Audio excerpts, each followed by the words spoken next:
Buenos días, bon día, bonjour, porque esta mañana tendremos también a algún ponente procedente de Francia. Buenos días a todos los que nos acompañáis, una jornada más en este primer Congreso Hispanoluso de Ganadería Extensiva, en el que quedan muchos temas por abordar y varios debates que esperamos resulten de vuestro interés. Esperamos que hayáis pasado, los que hayáis pernoctado aquí en Sevilla, habéis pasado una buena noche y disfrutaseis ayer con el paseo fluvial por el Guadalquivir en el barco. Es muy temprano, un poquito más tarde, entre 10 y 12, tendremos a disposición vuestra el servicio de cafetería para que toméis un café y un tentempié, entre 10 y 12. Recordamos también que podéis utilizar los traductores, los auriculares, para que los que no entendáis bien portugués o español o francés, para que podáis facilitar el seguir bien el Congreso. Os recordamos asimismo que tenemos Wi-Fi con clave y contraseña, Congreso Ganadero, todo con minúscula, y que para los amantes de las redes sociales pueden tuitear todo lo que deseen, agradeciendo que incluyan el hashtag #Congreso Ganadería Extensiva. Vamos a entrar ya con el primer bloque de sanidad que abordará la sanidad animal como la sanidad vegetal en nuestras dehesas y montados. Pido para ello la presencia de Joao Palmeiro, director de la Unión de ADS del Alentejo, una de las entidades organizadoras de este congreso, quien va a presentar y moderar la mesa sobre sanidad animal. Como ponentes suban también, por favor, Laura Elvira Partida, gerente técnica de rumiantes de MSD Animal Health, Ignacio García Bocanegra, profesor titular del área de sanidad animal de la Facultad de Veterinaria de la Universidad de Córdoba, ir subiendo ya. Joao, por favor, ya.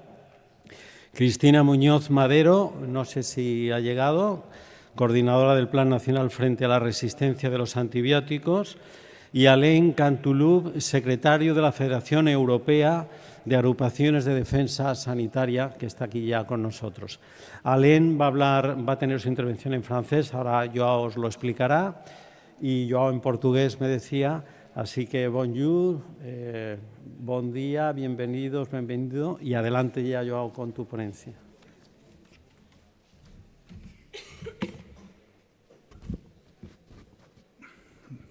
Bom dia a todos e a todas. Buenos dias, bonjour. É com muito prazer que estamos aqui a apresentar este bloco de sanidade animal.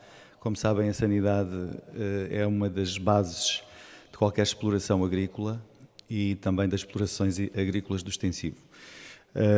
E por isso vamos tratar de temas tão importantes como as doenças da produção, neste caso particularmente o IBR, e também a tuberculose bovina, que é uma preocupação em muitas regiões deste território do montado. Seguidamente falar-se-á de outro assunto que é altamente, que está na ordem do dia e que está em discussão também na União Europeia com o novo regulamento, que é a questão das resistências aos antibióticos e a utilização do medicamento veterinário. Finalmente, vamos abordar brevemente a organização dos agrupamentos de defesa sanitária na Europa, as diferenças e semelhanças que existem e as potencialidades deste tipo de organização. Para não perder mais tempo, porque de facto temos o tempo muito contado, vou apresentar desde já a primeira oradora, que é Laura Elvira Partida. Ela é licenciada em Medicina Veterinária pela Universidade Complutense de Madrid e doutorada pela mesma universidade em 2015.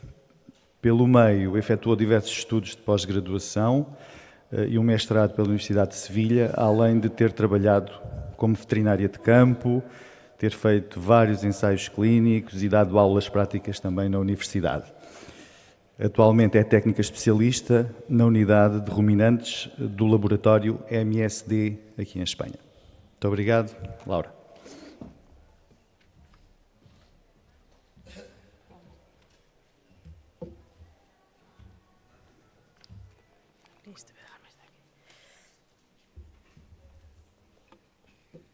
Buenos días. Lo primero, agradecer a la organización por la invitación para estar con vosotros esta mañana. Y bueno, como vamos un poquito, ¿no?, ajustados de tiempo, voy a intentar no entretenerme mucho e ir al grano. Y esta primera presentación va a tratar sobre el IBR, que sabéis que es una enfermedad que va a empezar un plan de erradicación para el año que viene en vacuno. Y bueno, conoceréis la enfermedad, sabéis que es un herpesvirus el que lo causa, y realmente este tema de la erradicación no viene de cero, ya llevamos tiempo trabajando en distintas comunidades. ¿Qué es lo que ha ido pasando? Pues en los primeros planes de control empezaron País Vasco, Baleares ya hace un montón de años a trabajar. Después se empezó a trabajar a través de programas de ADS en distintas comunidades autónomas. Lo que pasa es que, claro, en estos programas solamente las explotaciones que estaban dentro del programa de ADS trabajaban en el control de la enfermedad. Después, en Cataluña, se lanzó un primer plan en 2014 que ya sí que era extensible a todas las explotaciones con reproductoras, no así en cebo, para control de IBR, pero que no ha tenido como mucho fuelle de continuación. Se ha quedado ahí parado de momento solamente en el hecho de no poder vacunar con vacunas no marcadas, pero no ha llegado a hacer clasificaciones de explotación, que es un poco el paso siguiente de futuro. A continuación, ya en 2017, en Navarra comenzaron a trabajar en un plan de erradicación con la idea ya de no poder usar vacunas marcadas en las explotaciones de reproductoras, parecido a Cataluña, y ya de empezar un plan que se veía que iba a comenzar en España, que es el que ya el año pasado, a mediados como en junio de 2018, nos informaron a los distintos laboratorios desde el Ministerio que para 2019 va a empezar este plan. Durante este año 2018, ¿qué es lo que se ha hecho? Se ha hecho un primer muestreo para ver el estatus de las distintas explotaciones de las distintas comunidades autónomas, para ver de dónde partimos. Entonces, se han hecho muestreos tanto en leche, extensivo como cebo, porque este plan ya sí que va a englobar todas las explotaciones. Y para 2019 están terminando de preparar realmente la reglamentación, cómo van a ser las clasificaciones de explotaciones, están ultimando los detalles y se prevé que se lanzará ya para mediados de año, estará en funcionamiento. ¿Qué es un poco lo que va a tener de novedoso o lo que se sabe ya seguro? Que lo que sí que va a empezar, que es como se han hecho en muchos otros países, es la prohibición de usar vacunas no marcadas que no nos permiten a futuro poder diferenciar animales vacunados de animales infectados en campo. Como esto ya se prevé, pues algunas comunidades han comenzado ya este año y han ido lanzando planes. Y entre ellas, en Castilla-La Mancha, se ha hecho ya en 2018, se ha lanzado un plan con clasificación de explotaciones en base a los muestreos de IBR. Y aquí en Andalucía también se ha lanzado dentro de los programas de ADS, ha sido un poco los pioneros en incluso hacer una pequeña subvención al uso de vacunas marcadoras con la idea de ir reduciendo el uso de vacunas convencionales. ¿Y por qué? ¿Por qué trabajar en este plan de control de IBR? Pues ahora vamos a ir viendo. Lo primero es porque la enfermedad en sí misma tiene una importancia económica muy importante. Y como recordaréis o conoceréis ya del campo o de la facultad, realmente es una enfermedad que tiene una doble tipo de clínica o de sintomatología. Por un lado, es uno de los virus que puede causar problemas respiratorios, por sí mismo, haciendo neumonías puras de IBR o dentro de una mezcla de virus haciendo las neumonías típicas de cebadero, es uno de los virus que participa. Y por otro lado, en vacuno extensivo o en reproductoras en vacas de leche, nos da el problema reproductivo de abortos, infertilidad y demás, por lo que normalmente se chequea.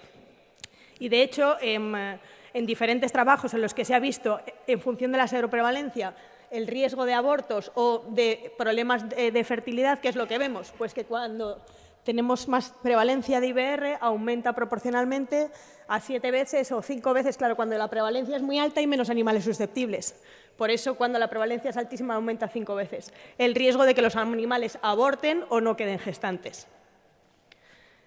Pero, ¿qué pasa con este virus que tiene de especial? Aparte de lo que es la parte económica de la enfermedad directa, es un virus que tiene de mecanismo de continuidad o de desarrollo la latencia. Y esto hace que un animal que se infecta por el virus puede tener este cuadro que decíamos que nos tiene un impacto importante económico, pero después el virus se queda en latencia y puede volver a reactivarse, de manera que el animal infectado queda infectado de por vida. No se recupera como pasa en otras enfermedades. Así, si ponemos un ejemplo, un animal que se infecta, infectaría a otros de alrededor durante esta fase de infección activa y posteriormente estos de alrededor pueden infectar a otros animales. Se estima que por cada animal infectado se puede infectar a otros 7 animales. Y aquí quedaría por el momento, pero ¿qué es lo que ocurre? Que cuando este animal latente que no tiene síntomas se mueve a otra explotación o se lleva a un cebadero y hay estrés o hay estrés por lo que sea en una explotación, se reactiva la infección y vuelve a circular. Genial. Esto llevó también a pensar durante muchos años, muchos veterinarios se plantearon, bueno, realmente la importancia económica está limitada porque, bueno, si no tengo un brote agudo o no tengo un problema de abortos grave, pues no me afecta demasiado, aunque tenga animales positivos.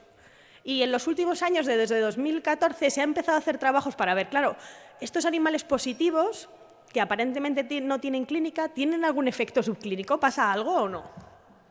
Y entonces, unos primeros trabajos lo que hicieron fue, esto se hizo en Irlanda y lo que cogieron fueron 300 explotaciones de leche y compararon, en base a la serología de tanque, las clasificaron en las negativas y positivas.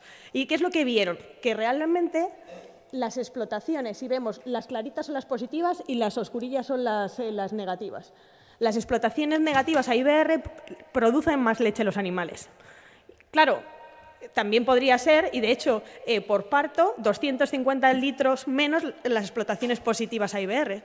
Con lo cual, ya fue un primer punto un poco de duda el de decir, a lo mejor tiene que ver. Puede ser, claro, aquí eran diferentes explotaciones. Puede haber también otras diferencias. A lo mejor las que eran negativas, además, eran mejor en otras cosas.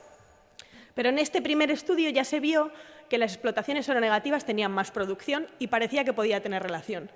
No solamente en nivel de producción, como también en calidad, en grasa y en proteína. Las vacas de explotaciones con problema de IBR, esas granjas tenían menos calidad en grasa-proteína. Esto es importante para explotaciones de leche, pero también es importante en explotaciones de extensivo, porque al final también necesitamos que las nodrizas produzcan leche para los terneros. Y en extensivo no se han hecho todavía estudios, pero será aparentemente lo mismo. Como se planteaba esta duda, claro, son explotaciones diferentes, a lo mejor la diferencia se debe en la propia explotación.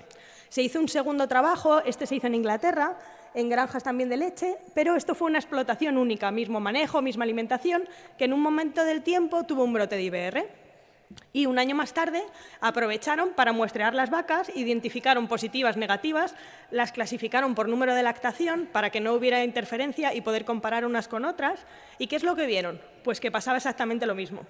Las vacas positivas producían, a IBR, producían menos leche, 2,5 kilos menos de leche que las negativas por día. O sea que realmente parece, todo indica, no son estudios experimentales, pero todo indica que realmente el ser seropositivo a IBR tiene efectos también a largo plazo, ya no solamente a corto plazo.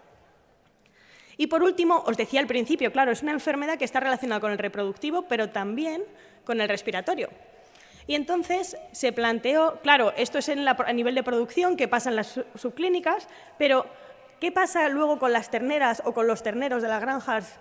¿Tendrán más riesgo de neumonías? Y entonces se hizo un análisis igual y se vio las granjas con y sin problemas de IBR y el riesgo de que enfermaran los terneros. ¿Y qué es lo que se vio aquí?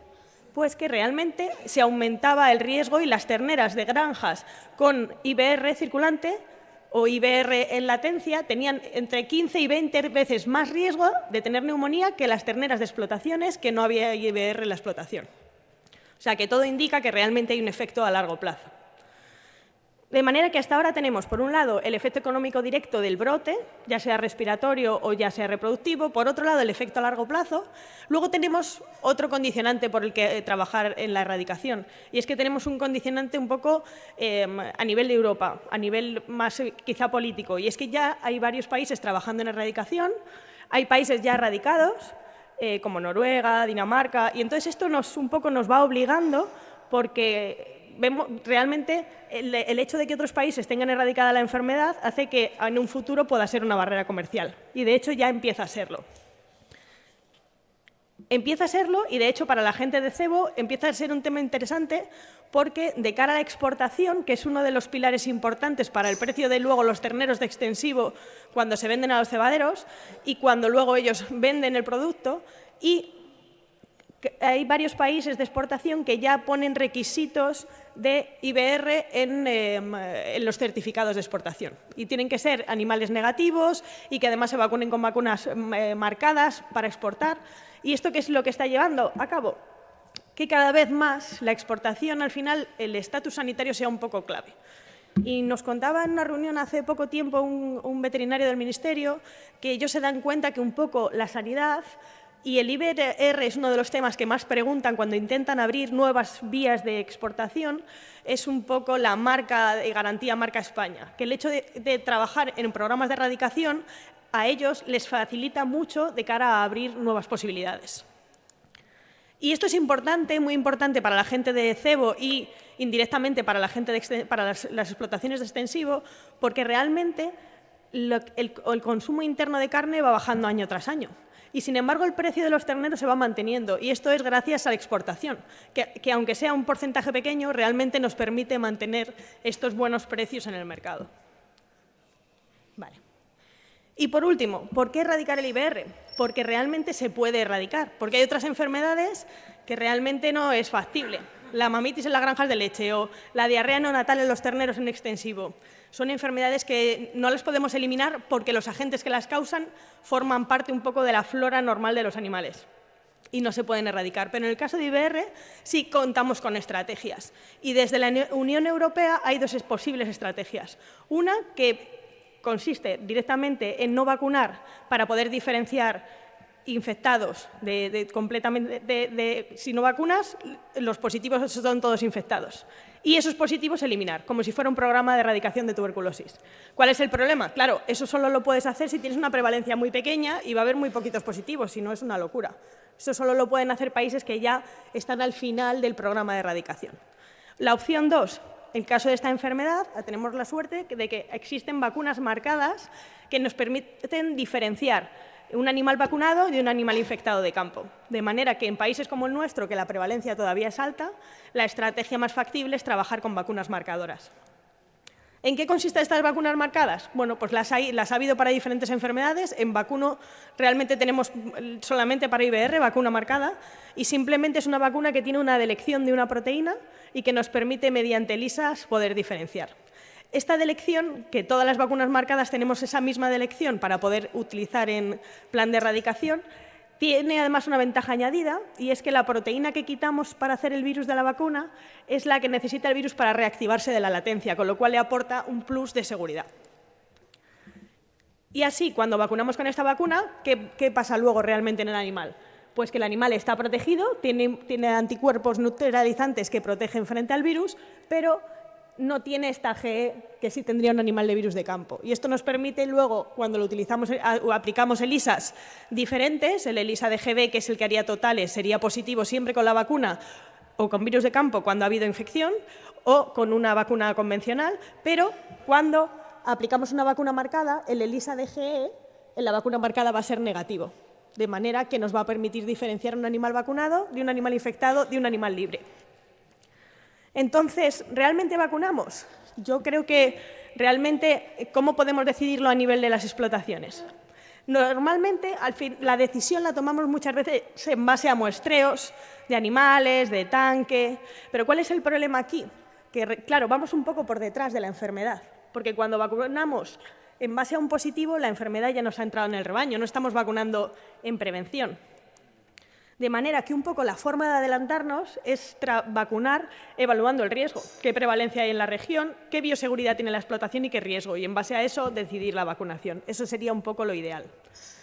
¿Qué ventajas tienen las vacunas marcadas frente a lo que, bueno, realmente ya hay muchas explotaciones vacunando con vacuna marcada, pero en relación a las que usan todavía polivalentes no marcadas, que tienen varios agentes a la vez y que tienen el IBR dentro de ellos?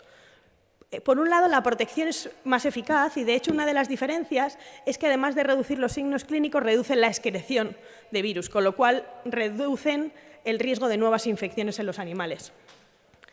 Y gracias a eso, este es uno de los estudios que se hizo en una granja vacunada, conseguimos reducir más rápidamente la seroprevalencia, porque reducimos los nuevos casos, las nuevas seroconversiones. Y así funciona la vacunación marcada. Además, tiene otra ventaja que se ha hecho, esto se estudió el año pasado y se ha visto, claro, cuando vacunamos con vacuna marcada a las vacas, después ese efecto marcado se mantiene en la inmunidad calostral, de manera que podemos seguir trabajando con ese efecto marcado también en los animales jóvenes, no hay ningún problema. Realmente el mayor inconveniente que a veces se plantea es la practicidad, porque es un cambio para la gente que estaba trabajando con polivalentes. Dice, bueno, las vacunas de IBR marcado, el mayor diferencial es que son una monodosis, es una vacuna monovalente y, claro, para poder completar necesitas aplicar otras vacunas. Pero realmente, si ponemos de ejemplo nuestras vacunas, en el caso de la IBR marcada, la viva, es una dosis primo vacuna y luego es muy fácil hacer el protocolo y aunarlo. Para el caso de la gente que trabaja en cebo, tampoco es mucho problema porque se puede complementar con una vacuna del resto de virus que en nuestro caso tiene disponible el uso concurrente, o sea que se puede aplicar el mismo día sin ningún problema y eso pues facilita el poder hacer la entrada sin que te complique. Y en el caso de reproductoras, claro, un poco la solución es si uso la vacuna marcada para proteger para el resto de problemas de reproducción, tendría que incluir el VVD. Tampoco hay mucho problema, porque en nuestro caso se pueden combinar, a partir de la revacuna, se pueden combinar, o sea, realmente lo que se hace es reconstituir la vacuna viva con el VVD y se aplica en un solo pinchazo. Con lo cual tampoco nos complica mucho y tiene la ventaja de que por un lado estamos usando la vacuna de IBR marcada, pero por otro lado el VVD estamos teniendo protección fetal, que con las vacunas polivalentes no lo teníamos, con lo cual al final tiene otro valor añadido. Y ya por último, decidimos qué vacuna, decidimos cómo hacer. ¿Y qué es lo que nos damos cuenta? Que realmente trabajamos mucho en vacunación, pero hay muchos errores y asumimos muchas veces que vacunar es igual a inmunizar, pero en realidad hay muchos factores que determinan el que consigamos la respuesta. Y una parte muy importante es cómo manejamos las vacunas, cómo las conservamos en refrigeración. Pero otro punto muy importante en el que vemos nosotros en campo muchos errores es en el seguimiento de la posología indicada por cada vacuna, que muchas veces se cambia de vacuna y se sigue haciendo lo mismo que se hacía con otra y no tenía las mismas indicaciones. Y esto es muy importante para conseguir la protección. Y es que si pensamos cuando vacunamos un grupo de animales o una explotación, realmente la distribución de la respuesta inmune sería un poquito así, es como una campana de Gauss y no todos los animales van a dar la misma respuesta. Vamos a tener un 80% con una respuesta buena, un 10% con una respuesta excelente y un pequeño porcentaje, que será como una pequeña ventana, pues que les pillamos, igual tenía fiebre ese día o estaba malo o estaba inmunodeprimido y va a responder peor. Pero estos animales van a estar protegidos indirectamente por la protección de rebaño del resto de animales. Pero ¿qué es lo que pasa cuando hacemos errores y no seguimos la pauta o nos equivocamos y vacunamos más tarde? Que claro, esta campana se nos achata y la ventana de los errores es mucho mayor y entonces el riesgo es mucho mayor. Con lo cual, trabajar en hacer bien esta posología es muy importante. Ya está. De manera que ya a modo de súper resumen, ¿qué es un poco lo que os quería comentar? Pues que el IBR realmente es una enfermedad con gran importancia económica, ya no solamente directa, sino por el efecto a largo plazo, que el uso de vacunas marcadas es una herramienta eficaz para la protección y que realmente es práctico, se puede usar en campo, y que, bueno, cómo vacunamos realmente es clave para luego obtener el resultado que esperamos. Y muchas gracias. No sé si las preguntas son al final, ¿no? Muy bien, pues muchas gracias.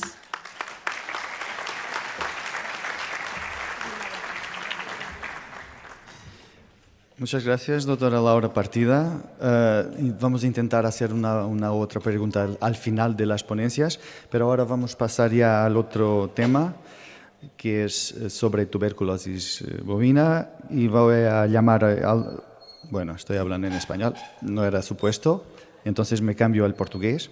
Vou chamar o Dr. Inácio Garcia Bocanegra, é professor titular do Departamento de Sanidade Animal da Universidade de Córdoba, é diplomado pelo Colégio Europeu de Medicina de Animais de Zoológico, tendo centrado o seu trabalho no estudo epidemiológico das doenças que afetam tanto a fauna selvagem como as espécies domésticas. Publicou mais de 100 artigos em prestigiadas revistas científicas, além de ter feito várias pós-graduações e conferências em centros e congressos, tanto em Espanha como noutras partes do mundo. Dr. Inácio.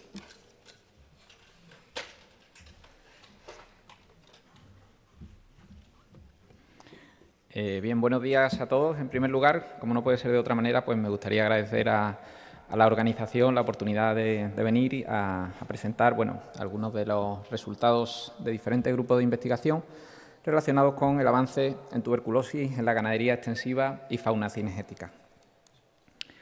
En esta charla simplemente me gustaría dejar, no voy a hablar de tuberculosis a nivel de, simplemente me gustaría intentar lanzar algunos mensajes para que queden claros con respecto a esta enfermedad. Una de ellas, sin duda alguna, es quién produce la tuberculosis, todos lo conocemos, pero sí debemos tener muy claro que existen más de 150 especies de micobacterias, más de 150 especies, entre ellas las que causan la tuberculosis bovina y otro tipo de tuberculosis animal, están causadas fundamentalmente por Mycobacterium bovis y Mycobacterium caprae. Tanto es así que no debemos de olvidar esta otra especie de micobacteria como caprae. En un estudio que se hizo hace ya algunos años, los aislamientos en el laboratorio de Elisabet reportaron que el 11% de los aislados en diferentes especies pertenecían a Mycobacterium caprae. ¿De acuerdo? Por lo tanto, un concepto que creo que es importante aclarar y que cada vez está más asentado es diferenciar al menos tuberculosis bovina de tuberculosis animal. Cuando hablamos de tuberculosis animal, hacemos referencia a la enfermedad causada por cualquiera de las especies de complejo Mycobacterium tuberculosis que afectan a las diferentes especies animales.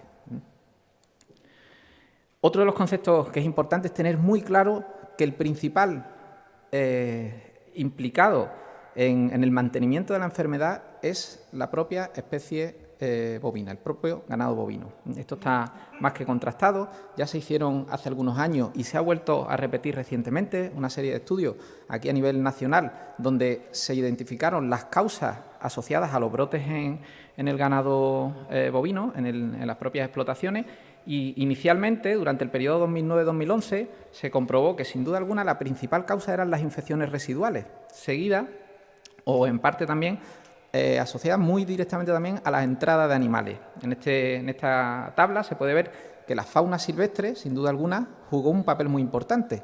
A medida que han ido avanzando en estos últimos años, se ha vuelto a repetir el estudio y se ha comprobado en este caso que, si bien es cierto que siguen siendo las infecciones residuales y siguen siendo las entradas de animales una causa importante, o las principales causas, estamos hablando de que entre el 50 y el 60% de las causas están asociadas a la propia especie bovina, la fauna silvestre ha ido adquiriendo cada vez más relevancia en este sentido.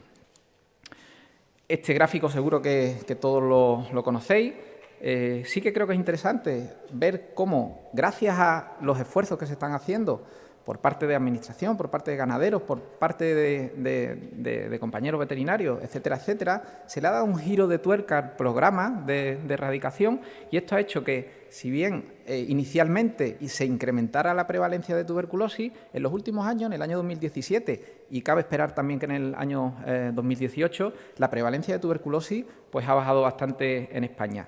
Y cuando hablo de España, lógicamente la situación o la distribución no es homogénea a nivel de todo el territorio nacional. Si observamos, hay comunidades autónomas como Gran Canaria que están oficialmente libres de tuberculosis, otras que están en vías prácticamente, ya se han mandado los informes para clasificarlas también. Sin embargo, pues en el centro sur de la península ibérica, pues todavía la prevalencia sigue siendo elevada.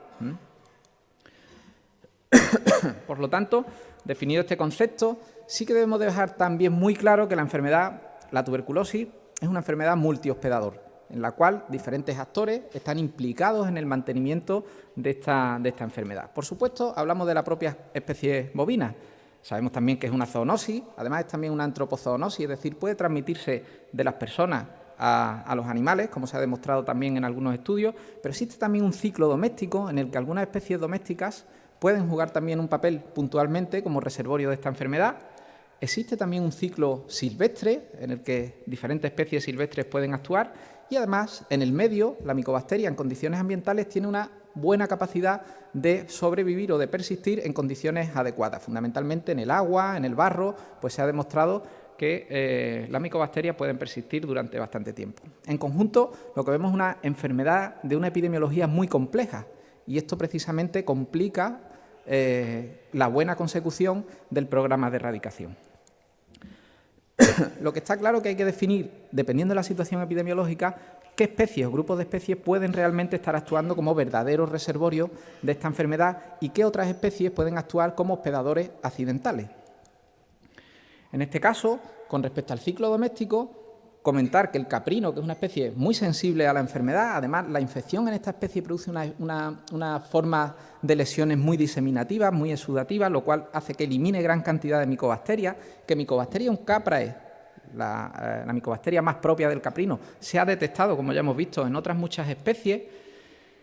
Y uno de los problemas que tiene, bueno, ya se ha demostrado también que puede actuar como un verdadero reservorio de la enfermedad. Tanto es así, pues que bueno, ya en los últimos años, pues diferentes comunidades autónomas han ido aplicando programas de erradicación en esta especie. El principal problema, ¿cuál es? Es que estos programas pues, no están cofinanciados y, por lo tanto, pues, económicamente no es fácil abordar programas de este tipo, pero cada vez más comunidades autónomas están poniendo este tipo de programas. El ovino también es una especie que inicialmente no tenía mucha relevancia con respecto al papel de reservorio, sin embargo, en los últimos años, a medida que se ha ido estudiando, pues se ha comprobado, por ejemplo, este estudio de hace algunos recientes, pues en una explotación positiva de bovino, donde se analizó el ovino, pues se comprobó que el 50% de las ovejas estaban infectadas también de tuberculosis. A medida que han ido pasando los años, se han ido desarrollando más estudios en este sentido y se ha comprobado que efectivamente el ovino es también una especie sensible y que puntualmente podría actuar como reservorio de esta enfermedad. El problema que hay con el caprino y fundamentalmente con el ovino es que se conoce poco todavía. Al no haber programas de erradicación, al no haber programas de vigilancia, pues está más limitado a estudios concretos, fundamentalmente, como digo, en el caso del ovino. Por lo tanto, es necesario realizar estudios a mayor escala para ver cuál es la situación de la tuberculosis en el ovino a nivel de la península ibérica. Y otra especie también, sin duda interesante, es el porcino. El porcino intensivo prácticamente como reservorio no tiene mucha importancia por el ciclo tan intenso que tiene esta especie. Sin embargo, en el caso del cerdo manejado en condiciones extensivas, el cerdo ibérico manejado en extensivo, pues sí que se ha comprobado que es una especie sensible, lógicamente, que se infecta y que, pues, debido a su distribución, que si observamos en el mapa es muy similar precisamente al bovino extensivo y precisamente donde más tuberculosis hay, es decir, el 80% del censo del porcino está en Extremadura y Andalucía, pues por el contacto que tiene con otras especies, perfectamente pues sería capaz puntualmente de actuar también como reservorio de la tuberculosis. Nosotros realizamos un estudio que se ha publicado este año a nivel de Andalucía, donde un estudio estratificado donde comprobamos que realmente la prevalencia de infección en el porcino es baja. A nivel individual estamos hablando de un 2,3%, es una prevalencia baja. Sin embargo, a nivel de explotación ya nos vamos a que 1 de cada 4 explotaciones tuvo algún animal seropositivo en este caso. Además, los análisis moleculares de las lesiones de a nivel de matadero, pues se vio que los expoligotipos que presenta el porcino son prácticamente los mismos que presenta también el ganado bovino. Con lo cual, pues cabe pensar que puntualmente, insisto, parece que esta especie actúa más como un hospedador accidental, pero que en determinadas condiciones también podría actuar como reservorio de esta enfermedad. En definitiva, en los últimos años se han ido ejerciendo diferentes medidas de actuación para, insisto, darle un giro de tuerca al programa de erradicación y esto ha hecho que la prevalencia pues, vaya disminuyendo. Entre estas medidas pues, se ha ido incrementando las técnicas para intentar incrementar la sensibilidad de las técnicas de diagnóstico, no solo a nivel laboratorial, incrementando la sensibilidad de la PCR o ahora se va a probar también el uso del gamma interferón también como una técnica reconocida como técnica de referencia también. Y luego otra serie de medidas, como por ejemplo la formación de los propios compañeros veterinarios. Son ya más de 3.000 los veterinarios que han cursado cursos de formación para intentar incrementar precisamente esa sensibilidad de diagnóstico a nivel de campo. Otra de las medidas, sin duda alguna, en las que se está ejerciendo muchísima investigación y mucho esfuerzo es precisamente todo lo relacionado con la bioseguridad. Aquí hablamos de tuberculosis, pero podríamos hablar también de otras muchas enfermedades.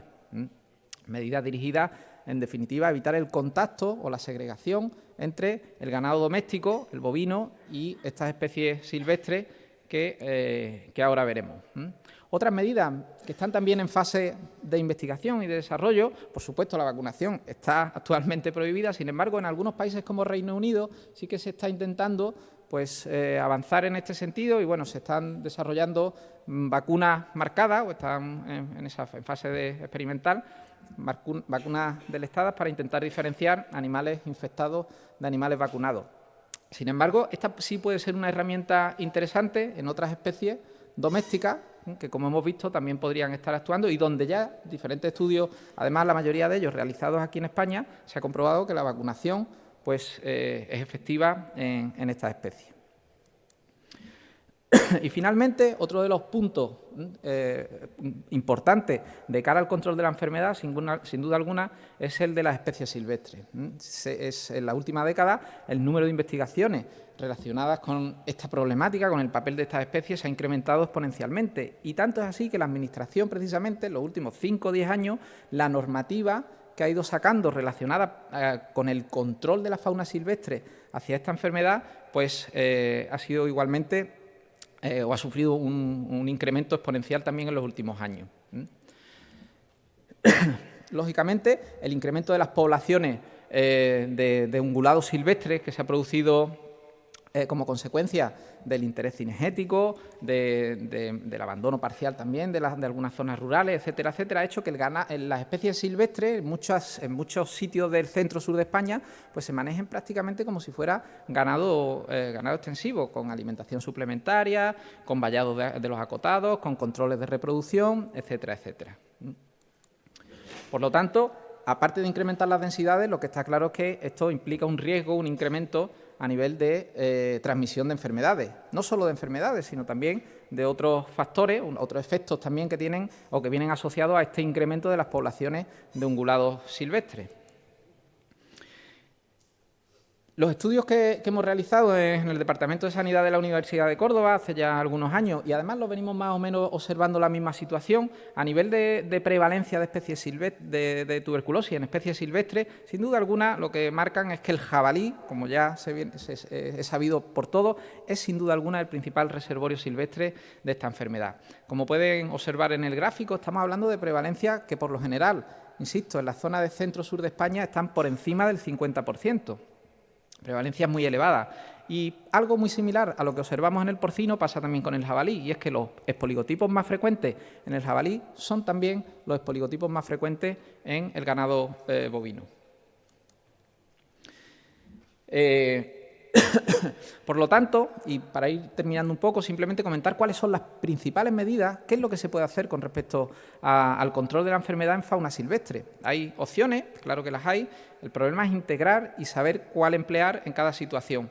Básicamente hablamos de monitorizar las poblaciones, eso es un punto fundamental, el controlar cuál es la situación, qué prevalencias hay a nivel nacional, y esto gracias al PATUBE y a otro, pues lógicamente a otro tipo de estudios, pues se conoce bastante bien a nivel de península ibérica. El control de las densidades es también un factor muy importante de cara a evitar o a disminuir el riesgo de transmisión de este tipo de enfermedades. Evitar las agregaciones espaciales. Esto, como se puede observar en el vídeo, el vídeo está un poco, pero bueno, se observa, no es siempre fácil, utilizando vallados perimetrales o vallados internos impermeables en los acotados. Otro punto importante también es evitar, en la medida de lo posible, la alimentación suplementaria y, en el caso de hacerla, pues utilizar comederos específicos para la caza o para el ganado doméstico, para evitar que sean puntos de agregación espacial. Destacar también el control de los puntos de agua. Ya hemos comentado al principio la capacidad que tiene la micobacteria de persistir en el ambiente y se ha observado que el barro, el agua, además de ser puntos de agregación espacial, son también puntos de mantenimiento de Mycobacterium de complejo tuberculosis. El control de movimiento, esto ya está regulado desde hace bastante tiempo. Aquí lo importante es que se cumpla la normativa. El control de otros reservorios silvestres, y el estudio de estas especies, que no siempre se sabe si pueden actuar o no como reservorios. Ya se sabe que otras especies de ungulado, como los corzos, los muflones, pues el arruí, otras especies, el rebeco, son hospedadores accidentales, se pueden infectar pero son accidentales. Con respecto al tejón, a nivel de centro y sur de España, los estudios demarcan que aunque se infectan y hay animales positivos, no juegan un papel importante, no así en otras zonas del norte de España, donde sí que se han demostrado incluso prevalencia en esta especie de en torno a un 10%, y como se sabe también, pues en el Reino Unido el tejón es el principal reservorio silvestre de esta enfermedad. Y luego otros hospedadores accidentales, como el gato, el perro, el lince. Me preguntan mucho también en los foros por el tema de las aves carroñeras, por el tema de las aves necrófagas o rapaces. Pues comentar aquí que nosotros llevamos muchos animales analizados, tenemos un convenio con los centros de recuperación y a fecha de hoy todavía, hablo de nosotros, nuestro grupo, hablo también de grupos de otros compañeros, a fecha de hoy nunca o no se ha detectado animales positivos a Mycobacterium de complejo tuberculosis. Sí a avium, pero no de complejo tuberculosis, con lo cual pues prácticamente descartaría este papel como especie importante en la transmisión. Y luego otros factores, la potenciación inmunitaria, tanto indirecta, mediante la aplicación de calcio, vitamina D, etcétera, etcétera. El control de otras enfermedades o de coinfecciones, donde se ha demostrado también que animales que tienen infecciones que inmunodeprimen favorecen el desarrollo de lesiones más proliferativas de tuberculosis, por lo tanto, facilitan la excreción de este tipo de bacterias. La vacunación es otra herramienta también interesante, sobre todo en el jabalí, que es donde más se ha estudiado, y tanto a nivel experimental como en estudios de campo publicados este mismo año, se ha demostrado que la vacunación en campo es capaz de reducir la prevalencia entre un 30 y un 66%, dependiendo de la situación. Estamos hablando del jabalí, insisto. Y finalmente, el control de los subproductos es otro punto también muy importante, en el cual la normativa a nivel autonómico, y recientemente, este mismo año, se ha aprobado también un nuevo Real Decreto en relación al control de subproductos no destinados al consumo humano, donde básicamente pues, lo que se pretende es controlar, eliminar esos productos que sean potencialmente infecciosos. Aquí hicimos un estudio que también se ha publicado este año. En Andalucía ya se lleva aplicando la orden del 2 de mayo de 2012 para el control de estos subproductos, y lo que hicimos fue comparar una zona control donde se aplicaba esta medida, que es Andalucía, una zona control que era Castilla-La Mancha, donde no se aplica esta medida, y una zona de estudio que era Andalucía, donde ya se llevaba aplicando bastantes años. Lo que observamos fue que en Castilla-La Mancha, en Ciudad Real concretamente, la prevalencia se había mantenido a lo largo del tiempo, y en Andalucía, tras la aplicación del control de sus productos en campo, pues la prevalencia de tuberculosis en jabalí disminuyó significativamente. Por lo tanto, de hecho, observamos una reducción de un 25% en los últimos 4 años. Y ya finalmente, si termino de verdad, pues comentar también que el control de los subproductos, que la normativa te permite también aplicarla a nivel de estos subproductos no potencialmente infecciosos, es decir, de categoría 2, te permiten disponerlos para las aves necrófagas.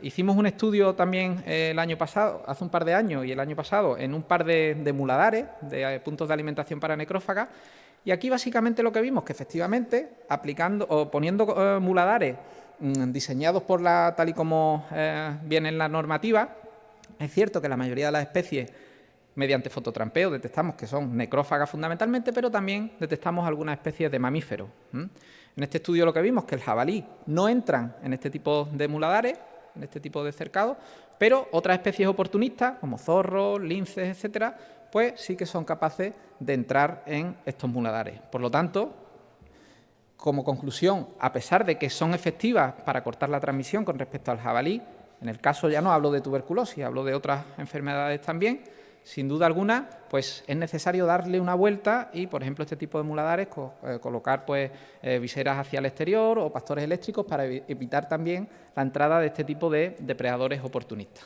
¿De acuerdo? En definitiva, una serie de medidas, algunas con ventajas, otras con inconvenientes, y lo que está claro es que la aplicación de ellas es necesario abordarla desde un punto de vista integral y dependiendo de la situación epidemiológica en cada zona de estudio. Simplemente agradecer a los diferentes organismos que han estado implicados en este tipo de estudios y muchísimas gracias por su atención.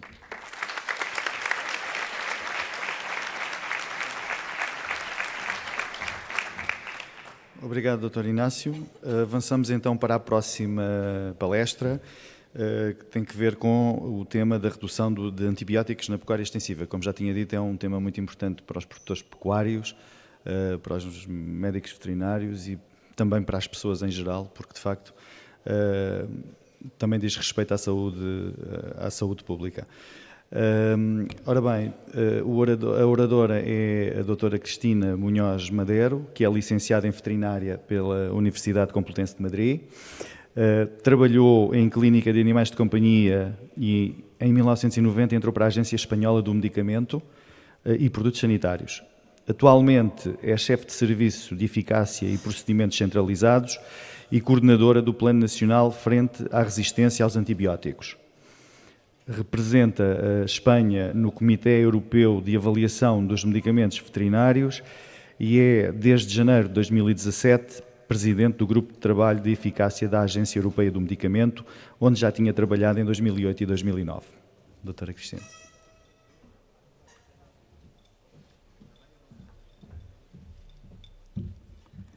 Buenos días. Primero agradecer la invitación que me permite estar aquí. Necesito... ¿Dónde está? Aquí, vale. Que me permite estar aquí y contaros un poco lo que hemos hecho, en dónde estamos y, sobre todo, yo siempre vengo a poner deberes y a explicaros qué es lo que tenéis que hacer vosotros. Me han pedido que sea concisa y que hable lo justo, con lo cual voy a intentar hacerlo. Así que, en primer lugar, lo que os quiero es pasar de una forma un poco rápida el por qué estamos trabajando en esto, por qué estamos haciendo todas estas medidas y por qué nos hemos puesto en funcionamiento dentro de un marco de un plan nacional. Y es porque, si bien venimos desde hace muchos años hablando del fenómeno de las resistencias a los antibióticos, cuando empezamos a poner números sobre la mesa, vemos que la gente se está muriendo porque ya no tiene un antibiótico que sea eficaz frente a una patología producida por determinadas bacterias multiresistentes. Y esto yo siempre lo digo, todos somos potenciales pacientes. Y como todos somos potenciales pacientes, nos interesa muchísimo que este fenómeno sea lo más liviano y lo más controlado posible. Esto no es algo en el que de repente se nos haya ocurrido a nosotros. Están trabajando a nivel internacional, la OMS, con un plan marco en el que todos nos acogemos, la FAO, la OIE, por supuesto la Unión Europea y nosotros dentro de la Unión Europea. Y nosotros dentro de la Unión Europea tenemos datos, estos datos hemos financiado desde el plan distintos estudios porque queríamos saber dónde estábamos y lo que nos dijeron es que en España ya más de 3.000 personas mueren porque no tienen un antibiótico que pueda salvarles la vida. Y como dentro del plan trabajamos juntos la parte humana y la parte veterinaria, yo entiendo la frustración de la parte humana cuando te dice, Cristina, es muy duro tener delante de ti a un niño y decirle a los padres que no les vas a curar porque no tienes un antibiótico en el siglo XXI que les salve. Es muy duro y, claro, efectivamente, en esa situación estamos ya. Y España es un país que tenía que hacer muchos deberes, porque somos los primeros en consumo de antibióticos, tanto en la parte humana como en la parte veterinaria. Lo primero que tuvimos que hacer es dejar de echarnos la culpa unos a otros y comprender que este era un problema de todos y que la solución estaba en manos de todos. Por tanto, lo que hicimos es desarrollar un plan nacional que adoptamos en el año 2014 con una duración hasta el 2018. En este plan, como bien os digo, lo primero que hicimos fue buscar a toda la gente implicada, somos todos los que estamos implicados, y conseguimos, tengo que decir, una muy buena respuesta por parte de los ministerios a los que nos acercamos para que nos ayudaran, de todas las comunidades autónomas y, por supuesto, de un número muy elevado de expertos que empezaron a trabajar y a día de hoy continúan trabajando con nosotros para tratar de focalizar medidas y controlar el fenómeno. Lo primero que incluimos fueron una serie de medidas englobadas dentro del Plan Europeo y del Plan Marco de la OMS. Y esas medidas son 6 estrategias, que son vigilancia del consumo y la resistencia, control, prevención y luego unas medidas más horizontales que son investigación, educación y comunicación. Bueno, Estamos en el año 2018, se acaba el primer plan y lo que hemos hecho es una evaluación de las fortalezas y de las debilidades que hemos tenido en este primer plan para tomar ventaja de ellas y empezar a desarrollar el segundo. El primer éxito que hemos identificado es un éxito de colaboración. Es un éxito de colaboración entre el sector privado y el sector público basado en la voluntariedad. No hay legislación hasta ahora que nos obligase a hacer una serie de cosas y, sin embargo, de forma voluntaria, el sector privado dio un paso adelante y colaboró con nosotros, tengo que decir que de una forma impresionante. Esto nos ha llevado a que en el año 2016 la reducción en humana era la que veis allí, perdón, y la reducción en veterinaria era de un 14% en las ventas, porque saber que nosotros en veterinaria todavía damos datos a nivel de ventas. Aquí empezamos en el plan, en el año 2014, los máximos consumidores a nivel de Europa. En el año 2015 ya disminuimos un 4%, era solo un año de medidas. Esto nos animó bastante a continuar con lo que estábamos haciendo y este es el último informe publicado, se ha publicado el mes pasado, donde ya se demuestra una disminución del 14%. Esta disminución, insisto, es de datos de 2016, porque los datos que tenemos de 2017 lo que nos indican es una disminución aún mayor y, sobre todo, y lo que es más importante, un cambio de tendencia, que hasta el 2014 era de subir cada año un poco en el consumo, un cambio de tendencia en el que cada año y de una forma progresiva vamos disminuyendo. Eso es lo que hemos hecho desde el año 2014, que es el que tenemos como referente, ya que fue el año de mayor consumo. ¿Y qué hemos hecho para llegar hasta aquí? Bueno, pues muchas cosas, de verdad. Hemos trabajado mucho, todos, no el plan, sino todos, insisto, porque esto no es nuestro, es un problema de todos. Y, sobre todo, y como se ha indicado, hemos tenido una colaboración impresionante por parte de los distintos sectores. Y lo primero se reflejó en lo que hemos llamado el éxito de este primer plan, que es el acuerdo de reducción voluntaria de colistina en porcino. Este fue un problema, la colistina nos saltó de repente, no estaba incluido en el plan inicial, pero como sabéis pasó de no usarse en humana a ser un antibiótico esencial para salvar la vida. Con lo cual, esto nos repercutía directamente en el consumo que teníamos en veterinaria. El mayor consumidor era el sector porcino lo entendió y empezó un plan voluntario donde ellos se fijaban una cuota de reducción. Actualmente tenemos 54 empresas incluidas y los datos de estas empresas nos indican que, en principio, la suma de lo que consumían estas empresas estaba por encima de 50 miligramos por PCUs. Recuerdo que la Comisión había puesto un tope de 5 miligramos por PCUs, mientras que, como podéis ver ahí, los datos que nos están dando ya están en 7 miligramos por PCUs y con los últimos datos que tenemos ya del 2018 ya han conseguido bajar por debajo de los 5 miligramos de PCUs que nos indica la Comisión. No fue el único sector. Una vez que se vio que esto tenía un gran éxito, otros sectores se nos acercaron y el segundo que se nos acercó fue el sector de las aves, concretamente el de los pollos de carne. En este están comprometidas 20 empresas y esas 20 empresas han disminuido, como veis allí, unas cifras muy elevadas en los consumos y tienen una disminución total del 72%. Es un sector que desde el principio se comprometió muchísimo y que lo está haciendo tremendamente bien. Por tanto, lo que hemos hecho es ampliar estos planos Reduce, identificarlos como un éxito de esta primera etapa de este primer plan y tratar de ampliarlos en la segunda.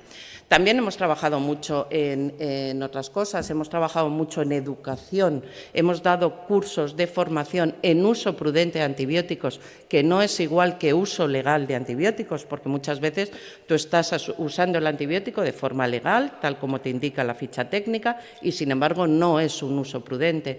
Hemos hecho muchos cursos, creo que en todas las comunidades autónomas, concretamente el de aquí, el de Sevilla, fue impresionante la cantidad de gente que fue y ver la motivación que tenía la gente. Hemos trabajado mucho en comunicación y en tratar de formar al público en general, sobre todo en la idea que es muy peligrosa y que se nos está introduciendo en los supermercados, de que ninguna carne lleva antibióticos. No hay residuos en las carnes, tenemos un control de residuos impresionante y las carnes no llevan residuos de antibióticos. El problema es que pueden transmitir bacterias patógenas multiresistentes, eso está claro. Pero hay que dejar muy claro y dar el mensaje e impedir que llegue al supermercado esa famosa carne sin antibióticos, que hace pensar que el resto de las carnes llevan antibióticos. No, ninguna lleva, y en eso también nos vamos a esforzar en este segundo plan. Tenemos una página web específica, estamos en las redes constantemente con todas las noticias, y hemos hecho una campaña de carteles, cada uno destinado a una especie, y luego uno común, que es un checklist en el que cada uno se supone que lo tiene allí puesto y se tiene que evaluar si realmente está cumpliendo una serie de cosas, y estos carteles están a disposición de todo el mundo. Quien nos lo pide, se los mandamos para que los pueda imprimir y los pueda usar, cuanto más mejor. Estos son los números que tenemos al final de este año del plan, y con una inversión económica que tengo que decir que no ha sido a nivel estatal, no estamos incluidos en los presupuestos del Estado, sino que es un esfuerzo que han hecho cada una de las instituciones, empezando por la agencia, comunidades autónomas, Ministerio de Agricultura, Sanidad, etcétera. Bueno, pero estamos al final, como os he dicho, una etapa y vamos a empezar otra. ¿Y qué más se puede hacer? Pues vamos a tener en cuenta, o hemos tenido en cuenta, porque ya lo tenemos hecho el nuevo plan y lo queremos aprobar en diciembre, hemos tenido en cuenta distintas cosas. Primero, es la primera vez que hemos dado datos también al sistema SBAC europeo por especies. Estos son datos estimados, no son datos absolutos, pero como podéis ver, el consumo de antibióticos de forma bastante diferenciada es muy, muy importante en el sector porcino. En lo que se refiere a las distintas moléculas, las críticas, que son de especial vigilancia, como podéis ver, se reparten un poco más entre las tres especies, dependiendo de qué grupo estemos hablando, el consumo es mayoritario en unas o en otras.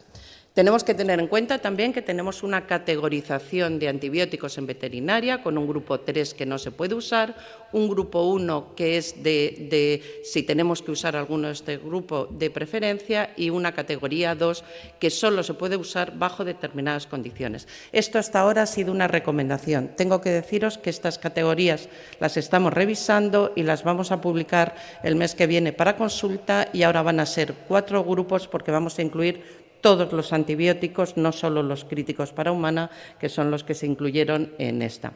Y luego también hemos tenido en cuenta que tenemos nueva legislación veterinaria, nueva legislación de piensos. ¿Y qué nos dice esta nueva legislación? Pues las dos legislaciones nos dicen lo mismo. El uso de antibióticos va a estar muy restringido y en determinadas indicaciones prohibido. Por ejemplo, en el caso de la nueva legislación de piensos, queda terminantemente prohibido el uso de piensos que contengan antibióticos como preventivos. Y luego el uso de determinados antibióticos críticos se va a tener que justificar en base a un diagnóstico y en base a un antibiograma. Si no, no va a estar justificado los que os he puesto del grupo 2, que son los denominados críticos.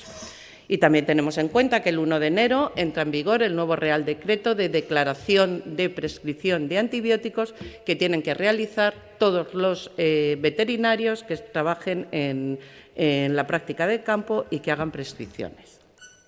Bien, teniendo en cuenta todo esto, hemos realizado el nuevo plan. El nuevo plan está para adopción ya de las comunidades autónomas y luego para adopción a nivel estatal en la interterritorial de sanidad y en la intersectorial de agricultura.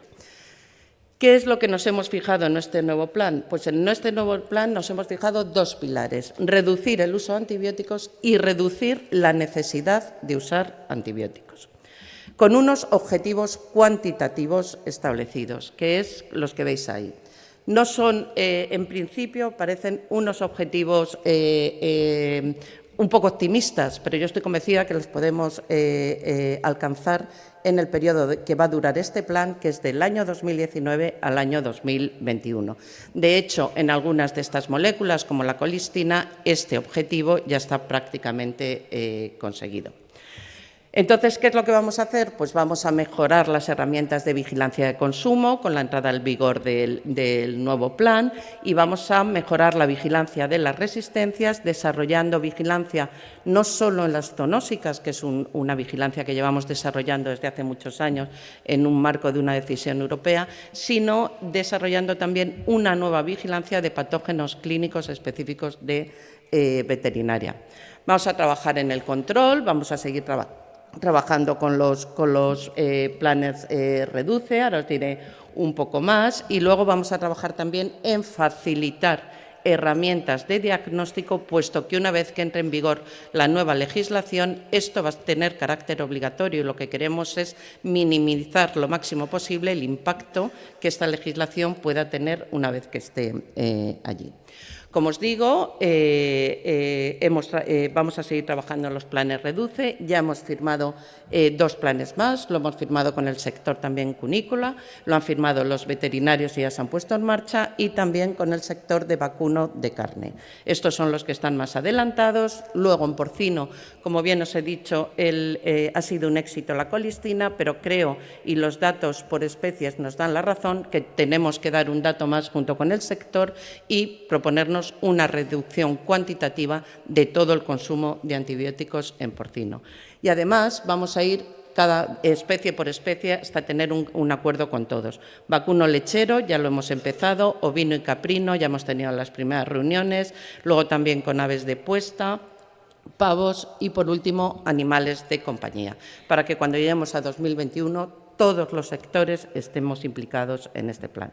Y luego, por último, comentaros que en relación con la vigilancia de patógenos clínicos, lo que hemos hecho es desarrollar una herramienta, la presentamos el otro día en un workshop internacional y la verdad es que tuvo bastante éxito, en el que todos los resultados de los antibiogramas, de las CMIs que se obtengan de esas muestras obtenidas de campo, se van a volcar de una forma conjunta en un mapa, de tal forma que cuando tú estés trabajando en una región ganadera, en el sur, tú crees que estás frente a una patología, puedas ir a ese mapa y en tu región, concretamente en tu zona, se te dé una recomendación de tratamiento en función con el perfil de resistencia que tenga ese patógeno frente al que estás trabajando.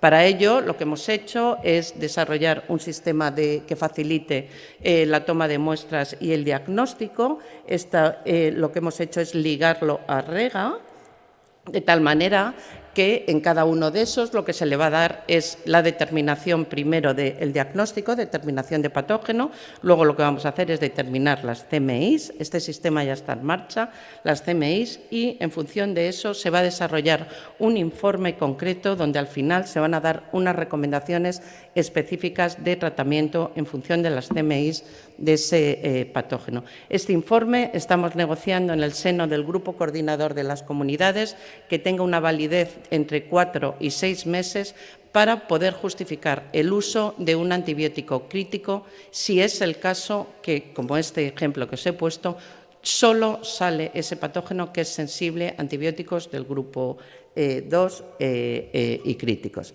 Y, por otro lado, como os he dicho, segundo pilar, trabajar en la reducción de necesidad de usar antibióticos.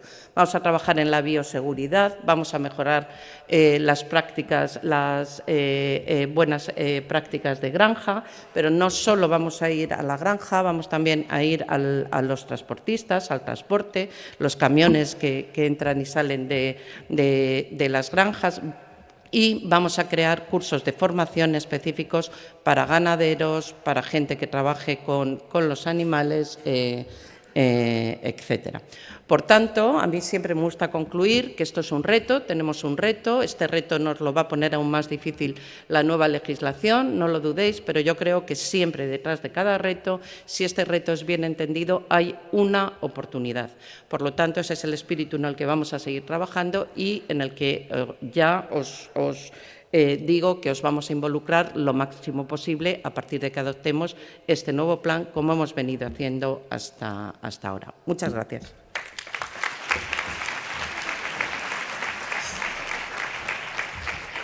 Muito obrigado, doutora Cristina Munhoz.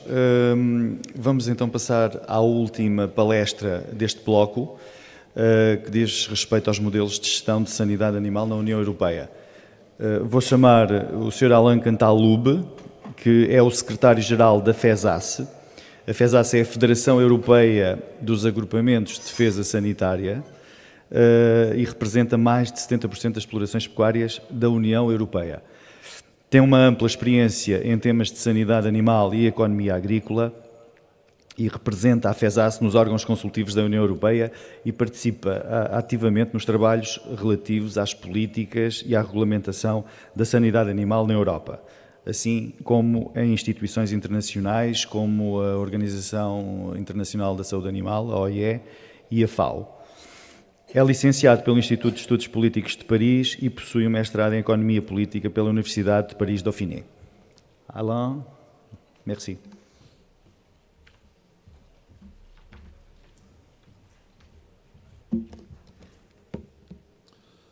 Buenos días, buen día, bonjour. Yo quiero decir el placer y el honor de estar con vosotros aquí y agradecer a los organizadores de este congreso y especialmente el presidente Agustín González, Juan Palmero y también la señora Coronada Nudi, María Coronada Nudi. Y también dar un saludo al presidente Comenda, que es un amigo fuerte de la Fédération européenne. Donc je vais vous parler en français maintenant et vous expliquer donc les organisations de santé animale dans l'Union européenne. Alors, pour faire cette présentation, j'ai essayé de structurer en 4 parties. Une partie assez rapide sur la présentation de la Fédération européenne, une deuxième partie sur les aspects communs, généraux aux organisations de santé animale dans l'Union européenne, et puis vous donner 2 exemples concrets sur l'organisation sanitaire en Allemagne et sur l'organisation sanitaire en France. Et puis, pour Lievar Akassa, j'ai quelques petites remarques sur les tendances qui se dessinent au niveau des organisations sanitaires en Europe et au niveau de la politique sanitaire européenne. Et donc, je vous ferai part de grandes questions qui se posent à nos organisations. Donc, la FESAS est une organisation européenne relativement jeune, créée en 2001, pas par hasard, au moment où l'Europe connaissait les grandes crises sanitaires